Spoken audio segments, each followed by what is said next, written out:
Richard, let me start with you, because this is perhaps very pronounced in the case of the Philippines, which is a U.S. ally.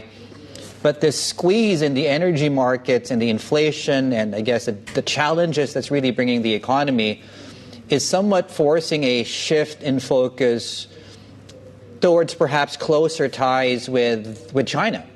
How real is this shift, Richard? I mean, first of all, I've been in communication with folks who are in the Senate. Soon I'm going to talk to the presidential spokesman also to figure out what is exactly the situation, because we're getting a lot of mixed signal and information about how much reserves does the Philippines have, what is the status of the energy security of the country or lack thereof. But what's very clear is that the Philippines, I think, was the first country in the world to declare a national energy emergency. And shortly before that, of course, Philippine President Ferdinand Marcos Jr., who's known for a very tough stance on the South China Sea disputes, for being very close to the United States and other like-minded partners in the region. Just before that, he had an interview with you guys on Bloomberg when he said that the region as a whole, not only the Philippines, is going to confront a very, very serious restructuring in terms of its relationship with China, which was his polite way of saying that now that the Americans have put us in this bind, in this massive energy insecurity and economic crisis, we really have to hedge our bets. And part of hedging our bets is potentially reopening communication channels with China, including on issues that are very sensitive, geopolitically sensitive, but also legally and politically sensitive. And that includes disputed energy resources in parts of the South China Sea that are claimed by both the Philippines and China. And I think that's quite big, something big. And over the past few days, we saw that some of the Philippine senators, including the Senate President of the Philippines, these are people who were posturing as tough on China not long ago, posturing patriotically on this issue. Now we're saying that they support a joint exploration agreement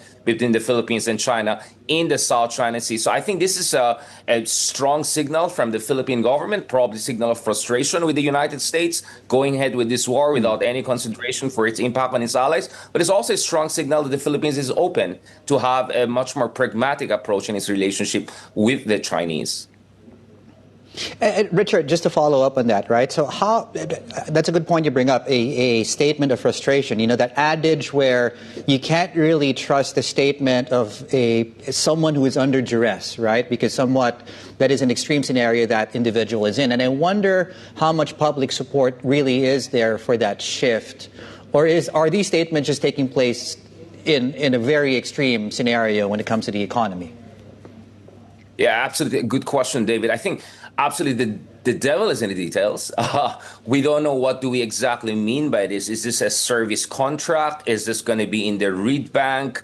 Is this going to be a joint development agreement whereby the Philippines and China have to recognize each other's sovereign claims and kind of try to work it out under the international law, particularly United Nations Convention Law of the Sea? How is the Philippines going to work around its constitutional restrictions on this, on the fact that there was a 2016 arbitral tribunal ruling on this issue, whereby it put to question some of China's claims in the area? I think the devil is in the details. What is clear is that the Philippines is signaling frustration, and I would say, yes, to a certain degree, even desperation, because operationally speaking, it's going to take us years, if not more, even if we overcome the constitutional and political hurdles, if indeed we move ahead with exploration and then development of those resources, when in fact, when it comes to the Hormuz, Strait of Hormuz challenge, we're looking at energy security crisis, as you mentioned earlier, in the coming weeks and the coming months. So there's an issue of time frame also here, but there's also an issue of state of mind here. And let's not forget, the Philippines will soon get into its own election season. And the front runner to be the next Philippine president as of now is Vice President Sara Duterte, who's known for a very pragmatic, if not friendly, ties towards China. So the other thing is that the China-friendly voices in the Philippines are feeling the wind in their sails. And I think that's also going to have some long-term implications for domestic debates in the Philippines on the direction of our relationship with China. And we talk often about the opportunity that arises for Beijing, particularly in the context of this conflict. But this narrative is not new, right? Almost 10 years ago, we were hearing from President Xi talking about, China as a new champion for the rules-based international order at Davos. But does the war give Beijing a unique opportunity here? I think so. I mean, especially in Southeast Asia, we see that popularity of China is increasing during the past few years, right? I mean, if you look at Indonesia, Malaysia, Thailand, etc., basically, according to various polls, China's popularity are much more than the United States.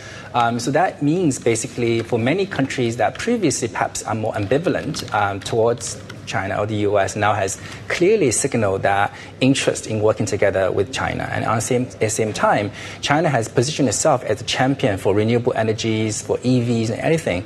So that means the energy security right now is going on in Southeast Asia really indicates that having good relations with China will benefit those countries' economy as their long-term future. So I think that's the reason why I think the tide really shifting towards the China side. And so what are the challenges? Because we know that China, the leadership, is constantly dealing with its own domestic challenges, its economic challenges on trade as well. Does it have the bandwidth to be able to, take on this new responsibility, right? And does it come with diplomatic responsibilities, like being able to have a say in what Iran does?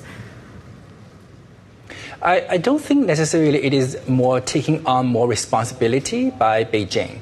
Rather, it's sort of the natural consequences, for example, when China domestically will have overproduction, right, of many of the renewable energy sort of factories and other things. And then, so which means that now really vindicated that Beijing's plan for export of its renewable energy industries across to Southeast Asia in terms of, solar, in terms of wind, in terms of electronic vehicle, etc., is going to make sense. So I think that is not necessarily saying that Beijing is going to take a more high-profile role in mediating or sort of,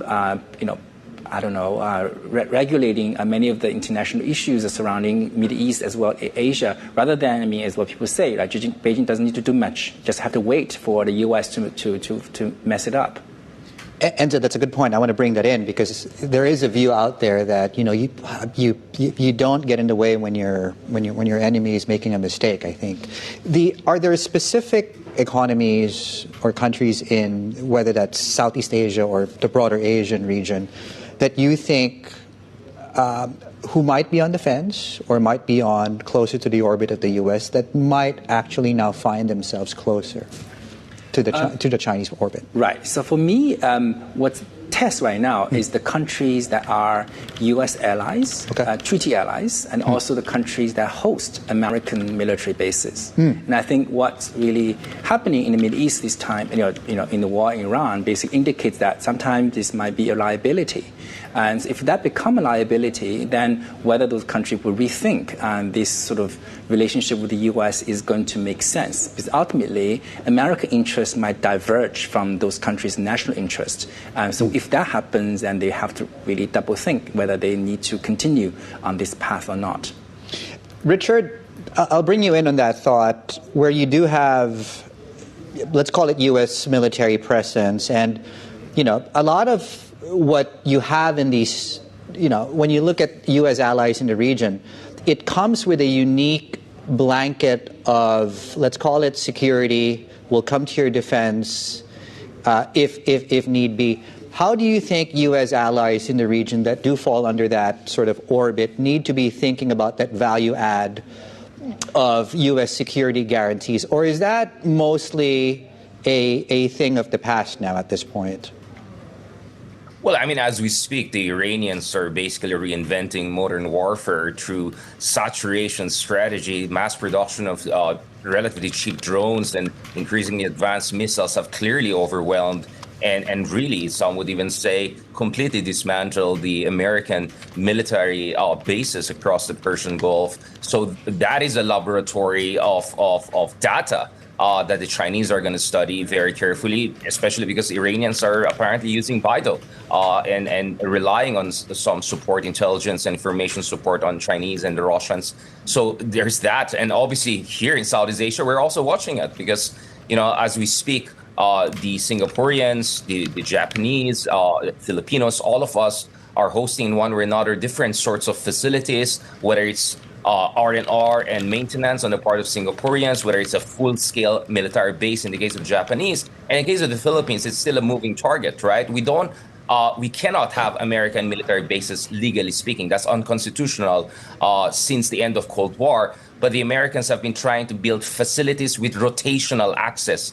The exact status of that, the kind of weapon systems they can deploy, the expansion of the parameters of those facilities geographically, and also the sensitivity of their location, all of those things are still being negotiated as we speak. All of those things are still under consideration. So obviously, the conflict in Iran is going to directly restructure not only broadly our relationship with China, but also restructure our strategic calculus, our defense cooperation coordinates with the Americans. And of course, none of this happens in an isolation over the past decade, whether it's Trump 1, Biden, Trump 2.